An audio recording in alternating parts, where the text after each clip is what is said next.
Hi, ఎలా ఉన్నారు?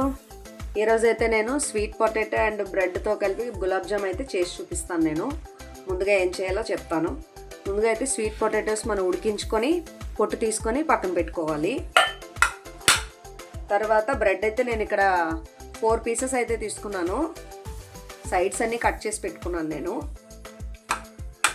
ముందుగా అయితే మనం ఈ పొటాటోస్ని మనం స్మాష్ చేసుకుందాం. ఒక బౌల్లో వేసుకొని మెత్తగా చేసుకోవాలి.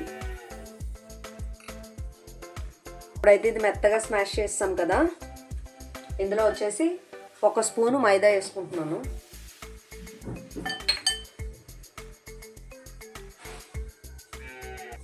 ఇది ఇలా కలుపుకున్నది ఒక ప్లేట్లో అయితే తీసి పెట్టుకోండి ఇలాగా. తర్వాత ఇక్కడ బ్రెడ్ అయితే ఉంది కదా, ఈ బ్రెడ్ని అయితే ఇప్పుడు ఇది బౌల్లోకి తీసుకుందాం. ఈ బ్రెడ్లోనైతే పాలు అయితే వేసుకుంటున్నాను నేను.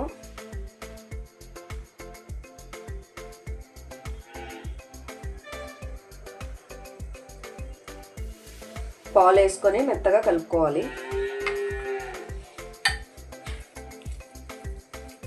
దీంట్లోనే నేను ఇప్పుడు 1 స్పూను మిల్క్ పౌడర్ అయితే వేసుకుంటున్నాను. బాగా కలుపుకున్న తర్వాత దీంట్లో మనం ముందుగా స్మాష్ చేసి పెట్టుకున్నాం కదా స్వీట్ పొటాటో, ఇదైతే ఇందులో వేసుకొని 2 బాగా కలిసేలాగా కలుపుకోవాలి. ఇప్పుడైతే కొంచెం బాగా కలుపుకున్నాం కదా, దీనిలోనే కొంచెం బేకింగ్ పౌడర్ అయితే వేసుకోవాలి. 1 స్పూను పౌడర్ వేసుకుంటున్నాను. అలాగే 1 స్పూను తినే సోడా కూడా వేసుకోవాలి. చిన్న స్పూన్తో సరిపోద్ది.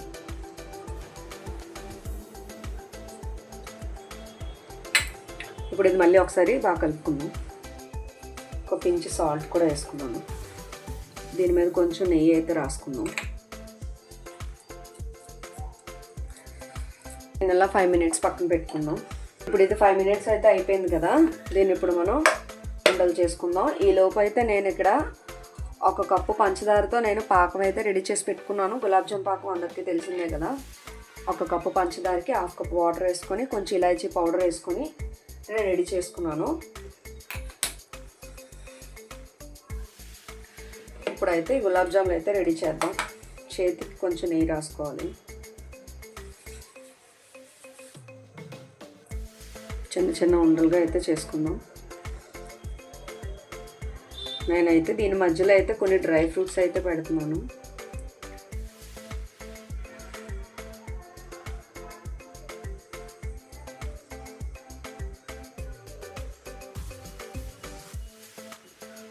ఇలాగే రౌండ్గా అన్నీ తయారు చేసి పెట్టుకుందాం.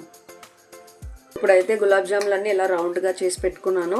ఆయిల్ పెట్టుకొని స్టవ్ వెలిగించుకుంటాను. ఇప్పుడైతే ఇలా అయితే గులాబ్ జాములు అన్నీ రెడీ అయిపోయినాయి. వీటిని ఇప్పుడు ఆయిల్ పెట్టుకొని హీట్ అయిన తర్వాత ఫ్రై చేసుకుందాం. ఆయిల్ అయితే హీట్ ఎక్కాలి. ఆయిల్ అయితే మరిగిపోయింది. నేనైతే గులాబ్ జాములు అయితే ఇందులో వేసుకుంటున్నాను. మీడియం ఫ్లేమ్లో అయితే పెట్టుకోండి.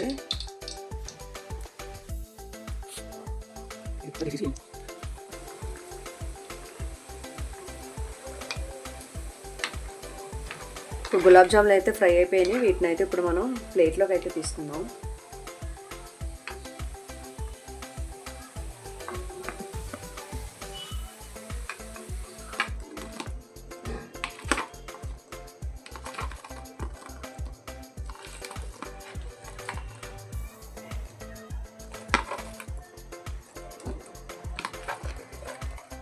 ఇలా పాకంలో వేసుకున్న తర్వాత దీనికైతే మూత పెట్టుకొని కాసేపు అయితే పక్కన పెట్టుకుందాం. ఇప్పుడు గులాబ్ జామ్ అయితే రెడీ అయిపోయింది. నేను ఇలా సర్వింగ్ బౌల్లోకి అయితే తీసుకున్నాను. తినడానికి అయితే చాలా బాగుంటాయి. మీరు కూడా ట్రై చేయండి. ట్రై చేసి కామెంట్ చేయండి టేస్ట్ ఎలా ఉందో. నా వీడియో నచ్చితే లైక్ చేయండి.